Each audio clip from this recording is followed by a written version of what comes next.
Hello, everyone. Welcome. We're so glad you're here. My name is Simon Rosenblum Larson. I'm an organizer with the Friends of Bernie Sanders, and it is so great to see so many of you here to take on the big tech oligarchy coming to our communities. We're here tonight because America is staring down the most revolutionary technology of our time, artificial intelligence. This technology has the potential to upend a lot of what we know about labor and technology. And it's really going to affect significant parts of our lives. And the question is, who controls this? And so it's my genuine privilege to welcome to this webinar Senator Bernie Sanders. Thank you for being with us, Senator, and thank you for your leadership on this issue. Well, Simon, thank you very much for the introduction, and let me thank everybody for joining us, and let me thank many of you for what you are doing. As Simon indicated, and as I'm sure many of you know, we are living through the beginning of the most profound technological revolution in human history. Let me repeat that. This is the most profound technological revolution in human history, far more intensive in terms of what it will do than the Industrial Revolution. Artificial intelligence and robotics are transforming our economy, transforming our democracy and political life, transforming our children's lives, and even the very future of humanity itself, recreating, redefining what it means to be a human being. The scale, scope, and speed of this transformation is unprecedented. AI is being developed and deployed at extraordinary speed by some of the wealthiest and most powerful corporations in the world. So we're talking about companies like Amazon, Meta, Microsoft, and OpenAI, and these companies are owned.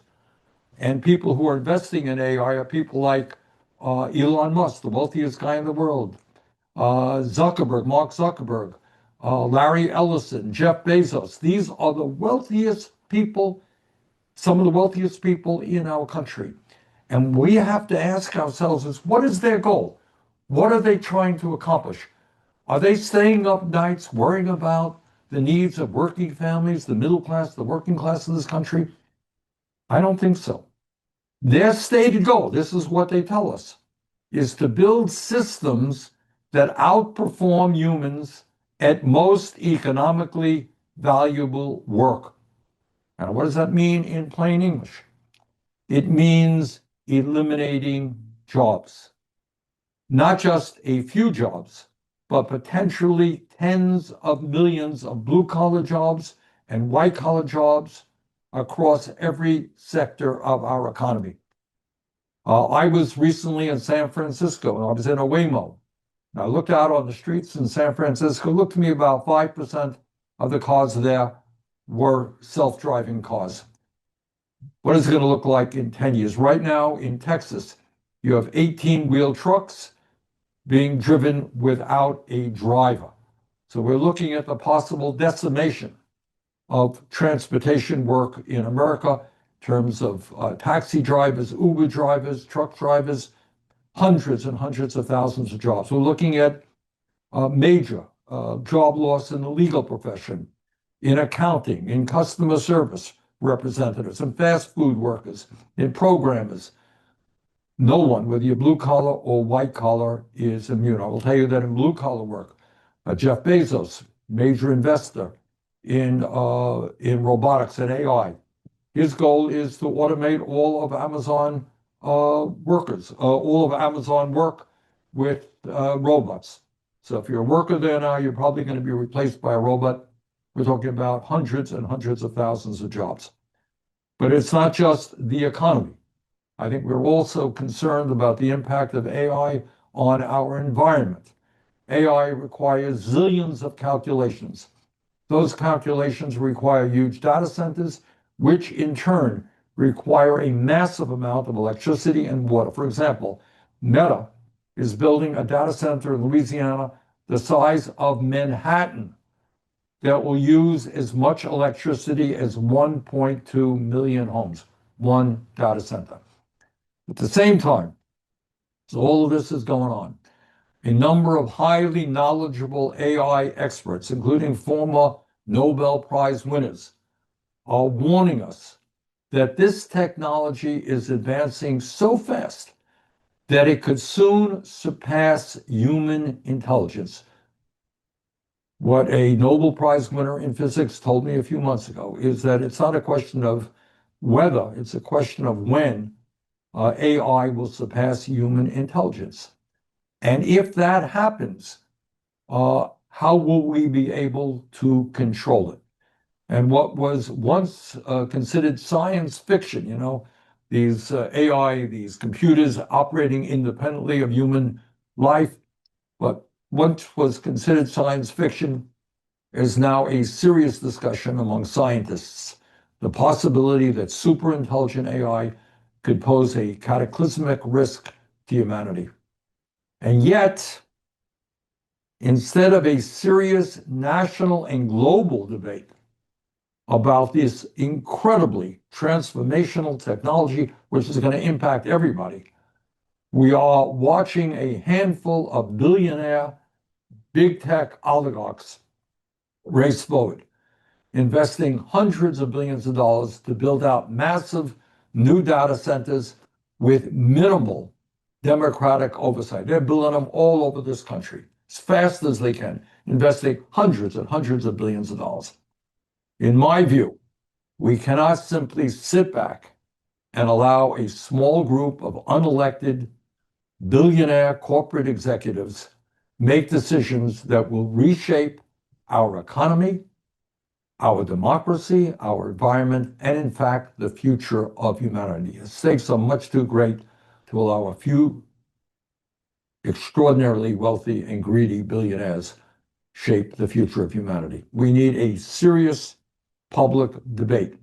And I will tell you, someone who's gone all over this country and talked to a whole lot of people, working class people are very, very worried, rightfully so, about the impact that AI and robotics will have on their lives. Bottom line is we need democratic oversight, and we need it right now. We need the time to make certain that AI and robotics work for ordinary people, not just make billionaires even richer. And that is why I have proposed a federal moratorium on new AI data centers. A moratorium would not end innovation. It would give our communities, our lawmakers, and the global community the breathing room necessary to understand the consequences of this technology, to protect workers, to safeguard our environment, and to ensure that AI serves humanity, not just the very wealthy. A few months ago, when I proposed this, it was dismissed as radical, fringe, even Luddite. My God, we don't believe in progress, etc. Well, that's not the case anymore. Last week, the mayor of Denver, Colorado, announced the data center moratorium for his city, following the lead of city councils and local officials and state officials all across the country. Local leaders are recognizing what we in Washington have largely ignored. And that is where you come in. These data centers are being planned all across the country. If you do a quick Google search, I guarantee you will find one being developed right near your backyard. So tonight, you are going to hear about steps you can take to stop them, including pushing your own local officials to institute a moratorium on AI data centers.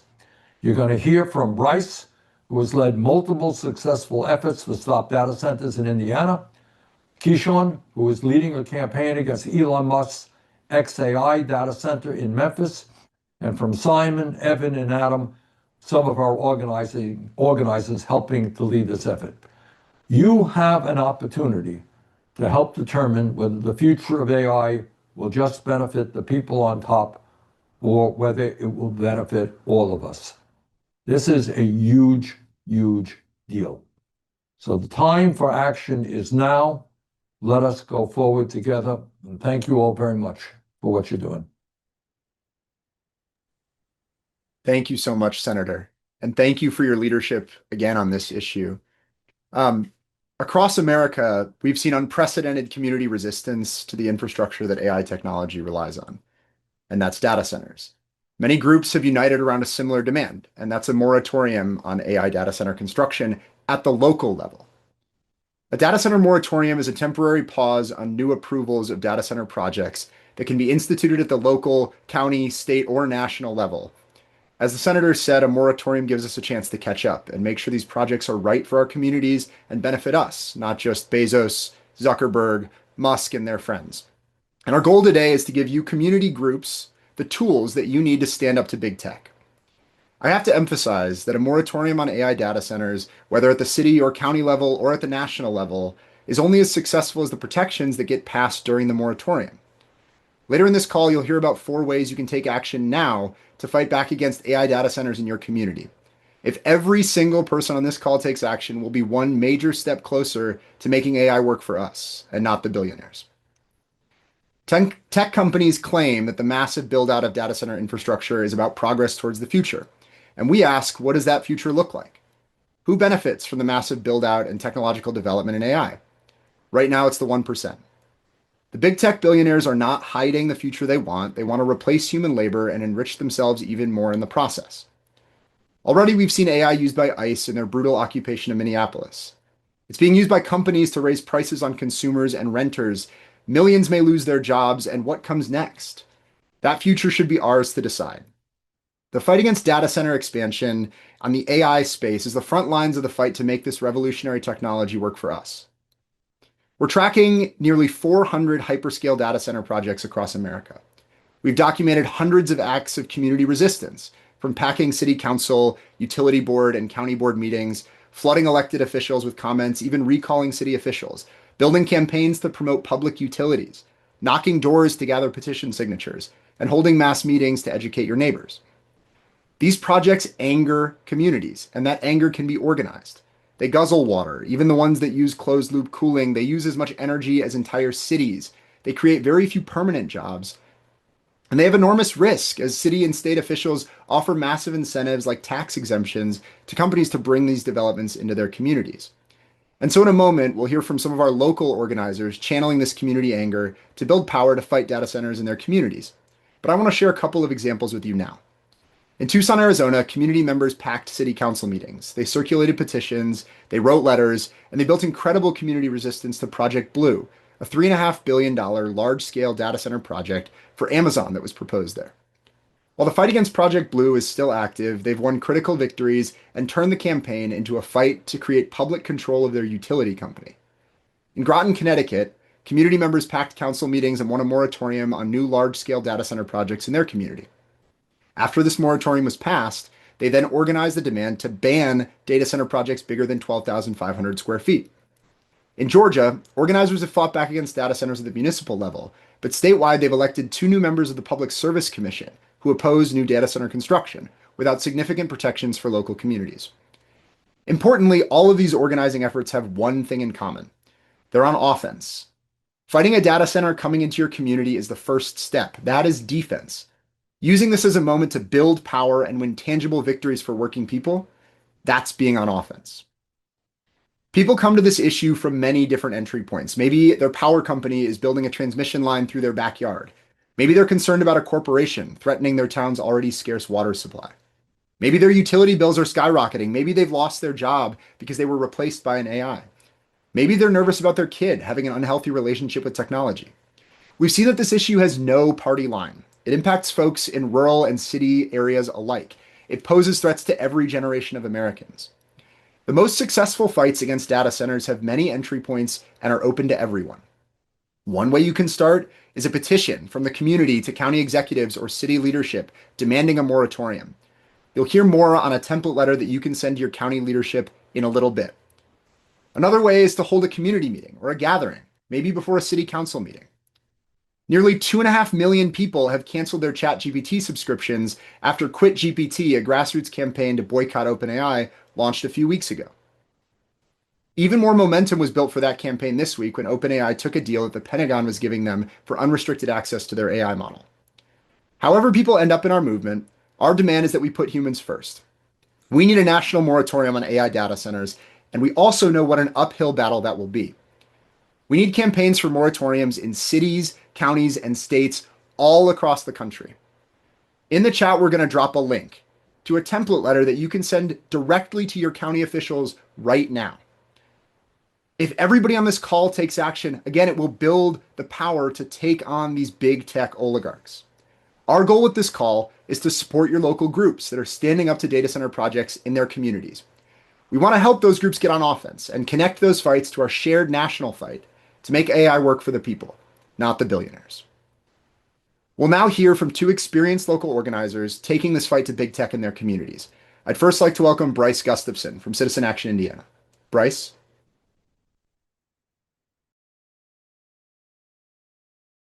Bryce, I think your microphone is muted, brother. There we go. Hello, everyone. Thank you, Simon, and thank you, Senator Sanders. I want to start with a few numbers. Over the last couple of years here in Indiana, we've had over 50 large-scale data center projects spring up across Indiana. About 36 communities have reached out to us for help. 12 projects have been stopped due to public pressure, with a few pending lawsuits out there for good measure. And as of this week, 10 counties have passed data center moratoriums. Half of those have passed since the beginning of the year. It's been really incredible to see Hoosiers from all different walks of life, rural, urban, suburban, who normally don't agree on too much, organize and stand together to defend their communities. It's not unusual to see 400, 800, in some cases over 1,000 people show up to local meetings to let their elected officials know exactly where they stand. The simple version of that message is very clear. Not now, not here. While it's been amazing to see these communities come together and win, it's equally been heartbreaking when they don't. Win, lose, or draw, these projects are overturning people's lives. That said, we need all the help we can get. So I'm excited to get to work on pushing for a national moratorium. I can confidently say that I'm not the only one here who feels the same way. Also, I certainly can't speak for everyone here in Indiana, but the Hoosiers we've been working with very much appreciate your advocacy on this issue, Senator Sanders. With that, thank you all again. Let's keep fighting and go Hoosiers. Thank you, Bryce. I'd also like to welcome Keyshawn. Keyshawn, are you with us? Keyshawn Pearson is from Memphis and helps lead an organization called Memphis Community Against Pollution. Go ahead, Keyshawn. Thank you. It is a pleasure to be here with you all tonight, and I would like to extend my gracious thanks to the Sanders team and Senator Sanders himself. My name is Keyshawn Pearson, and as the leader of Memphis Community Against Pollution, I have been in opposition to the pollution, the extraction that XAI has brought to Memphis through its Colossus One data center, and it's been built to serve Elon Musk and XAI. Southwest Memphis has 17 toxic release facilities, and we didn't need another, but we got one.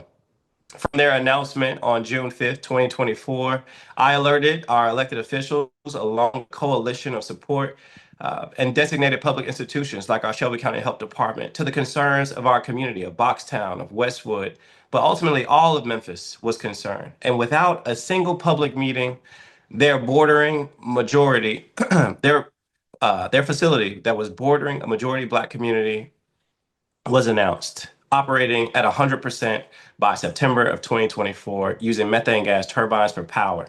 Since then, XAI has irresponsibly and unlawfully operated up to 33 methane gas turbines and contributed between 1,200 and 2,000 tons of nitrogen oxide into our air and our lungs. In addition, added approximately 17.1 tons of formaldehyde, a carcinogen that only dead bodies are intended to come in contact with. They've also spread like a cancer now with 2 more facilities. XAI is currently unlawfully burning 27 methane gas turbines operating its Colossus 2 facility. No corporation, no oligarch is above the law. The cost of corporate toxic infrastructure is our health. The cost of artificial intelligence experiments is our air. According to the Tennessee Department of Health, our children in Memphis and Shelby County experience more asthma emergencies every year than any other county in our state. Our city remains a capital for asthma, according to the American Asthma and Allergy Foundation. And we have to send a message that oligarch-led corporations that continue to extract from our planet and our communities leave us to pay the ultimate cost with our lives. These imperialist experiments, which they are, operate in the shadows, and we here in Memphis combated them directly by marching, by hosting public forums to have our community's voices heard. Building power requires a lot. It requires a coalition. It may be folks who don't look like you or sound like you, but you have to build coalition that supports our ultimate goal. It requires the activating of power within all of us. We call it people power. We have marched, we have spoken, we have demanded to be heard from young high school students to college students, young adults who are marching alongside our elders. That is what continues to keep the pressure on this toxic data center project continuing. We are fighting back because we know that clean air, clean water, clean soil is a human right. And the oligarchy has continued to inundate us with destructive developments. Just yesterday, XAI and Elon Musk announced that they are building a $600 million facility in South Memphis, further expanding their land grab. But I'm here because the pain is a lot bigger than numbers. We collectively are suffering. We have lost multiple of our community members recently, having to bury folks who have fought alongside us because of health complications. But we are not the path of least resistance. We are not a sacrifice zone. And so don't ever let them silence the voice that we know we feel deep inside our souls that says that we matter, we deserve more, we deserve a future that we decide, not make billionaires. We deserve clean air, clean water, and a healthy environment. Let us commit to realizing that future together. Thank you. Thank you, Keyshawn. And we're so grateful for the work that both of you, Bryce and Keyshawn, are doing at the local level. And that's the kind of work that we want to empower today. As you've heard from these local organizers, they're turning defense into offense. They're fighting for a positive vision for the future. And our strategy tonight is really, really simple. We have three ways you can take action right now. The first is you can get trained. We have incredible partners at Addition Project who are working with Kairos Fellows to build out an AI and data center organizing training curriculum. You'll hear more on that in just a second. You can use communication tools that we will provide. That includes phone banking and text banking to reach new people in your community, to begin building out your organizing at a grassroots level. We've worked with Keyshawn in Memphis to do a phone bank just like that. You can launch a campaign for an AI data center moratorium in your community. You can use this as an opportunity to organize and educate your community on the AI revolution writ large. Below is a link that will directly send a letter to your county supervisor and begin this process of building a campaign. The campaign doesn't end at this letter, it starts there. And then you can start building the pressure on these leaders in your community to take action on the AI revolution. This is phase one of a fight to make sure that AI technology works for us and not the billionaires. Central to this project is capacity of local groups to fight and win, and we have two expert organizers for you today. Adam Krugel, who works for the Addition Project, and Erna Landrum from Kairos Fellows, who are going to share a little bit about the organizing training program that's available to community groups. Adam and Erna, go ahead. Thank you so much, Simon, and thank everyone who is here with us this evening. My name is Arna Landrum. I'm a senior campaigner at an organization called Kairos Fellowship, where we've been equipping everyday internet users to fight for control over the tech platforms that we power and we populate. And we've been doing that for the past decade. We've talked about the rapid development and deployment of AI with no accountability to everyday people. And just like how quickly that's moving is calling all of us to meet this moment with incredible urgency. Hyperscale data centers not only pose threats to our planet, community health, our utility bills, our job security, but they also provide the infrastructure for an authoritarian agenda. The vast and sprawling AI rollout undergirds mass surveillance, keeping us all under watchful eyes, and as we've experienced here in my hometown of Minneapolis. And it also feeds a hunger for war, as we are seeing AI-powered weapons being deployed against people across the globe. It's our duty right now to slow down the runaway train that AI is currently on. AI everywhere, all the time, right now, is not inevitable, no matter what the billionaire tech bros want us to believe. One way we can pump the brakes on unaccountable AI is to follow the lead of communities across the nation, like Bryce's in Indiana and Keyshawn's in Memphis, and so many more, and stop the data center infrastructure. As seasoned organizers working with brilliant partners, Kairos has already provided training, coaching, connections, and community. We developed trainings on how to build a campaign to defend our communities with neighbors who are on the front lines battling massive, secretive data center plans in their towns. We learned from a growing movement of tech workers standing up to their corporate bosses, demanding an end to inhumane AI uses. We worked with our state partners to educate their members on AI and why we should all push back against AI's ability to supercharge discrimination in housing, lending, employment, education, healthcare, and so many more areas of our lives. This rapid AI data center rollout relies a lot on secrecy. There are handshake deals happening behind closed doors.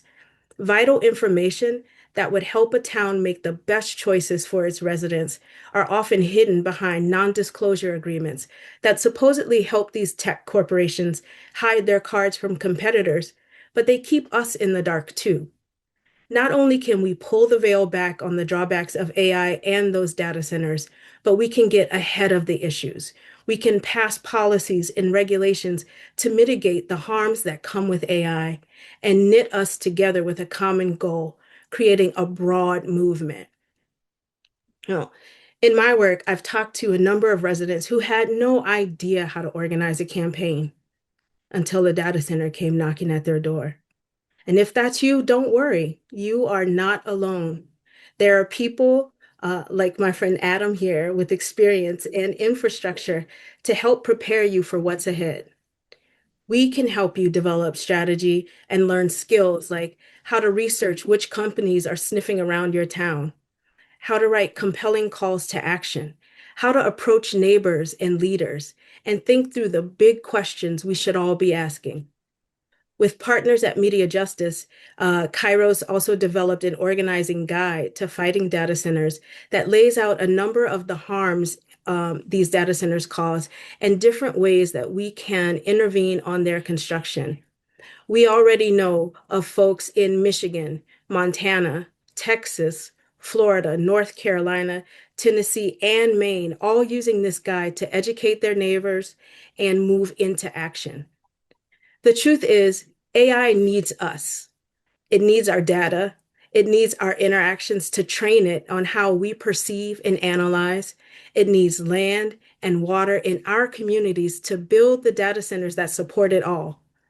If it needs all of that from us, we owe it to ourselves to make sure this technology benefits us.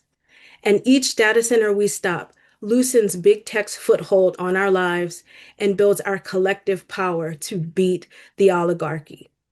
Now, at Kairos, we talk about building a world where tech works for all. That's why I'm excited to fight for data center moratoriums in our cities, in our towns, counties, states, and all across the nation.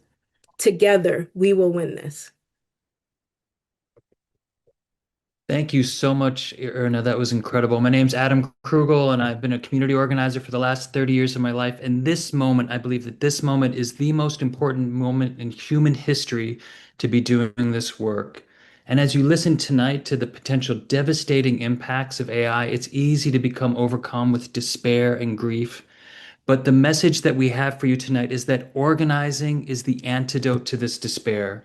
The only way that we will defeat the oligarchs is to organize tens of thousands of people in our communities to build real human connections, to take action in local communities, and begin to defeat proposed new construction of AI data centers. And that will help us build a national movement to change the course of history.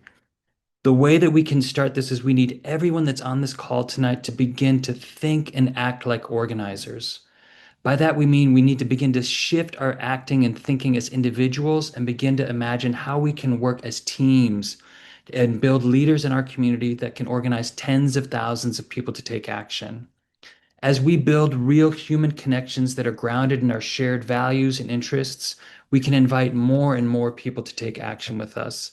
And the Fighting Oligarchy team is working closely with incredible movement leaders like Kairos Fellows and the Athena Coalition to launch a training series where we will train all of you to really around in the fundamentals of organizing and help you build winning campaigns to defeat new AI data centers in your communities. And that will help us build enough momentum to change the course of history and ensure that AI works for all of us. Right now, we're going to be dropping in a moment, we'll be dropping a survey in the chat. Please fill out that, share your information, and let us know, and we'll be following up with you so that you can join a local training and build powerful campaigns and get the tools that you need to win. Thank you, Adam and Erna. And again, we are organizing to make tech work for us, not the billionaires. We're here to fight to make sure that working people ultimately have the power to make decisions about our shared future. And so I'm now going to pass it to Bernie organizer Evan Berger, who's going to share information with you on how to take action. Evan, take it away. Hey everyone. Thank you so much, Simon. And as we said earlier, we have three big ways for you to take action coming out of this call. Again, the first way is to join an organizing training. Over the coming weeks, Erna and Adam will be leading a number of trainings on how to win these fights against big tech billionaires. Erna and Adam are expert organizers, and these trainings are a chance to learn directly from them in a deeper way than tonight's call. The second option is to contact Bernie supporters in your area through a phone bank or a text bank. We provide the calling and texting tool and the list of people to contact. All you have to provide is volunteers to make those calls. It's a powerful way to connect with like-minded people in your community and build power. Finally, you can launch a campaign for an AI data center moratorium in your community. The first step is to fill out the form that's linked in the chat to send a letter to your county officials asking them to institute a moratorium. We'll follow up with you with next steps from there. So one last time, the options are join a training, join a text bank or a phone bank, and launch a moratorium campaign in your community. So in a moment, those of you who are on the Zoom will see a survey asking which of those action items you're ready to take. Please fill out that survey with your information and which of those three options you're committing to. If the hundreds of us on the call tonight commit to taking action, we can make change all across the country on this issue. Thank you so much for spending some of your Wednesday evening with us. We'll see you soon.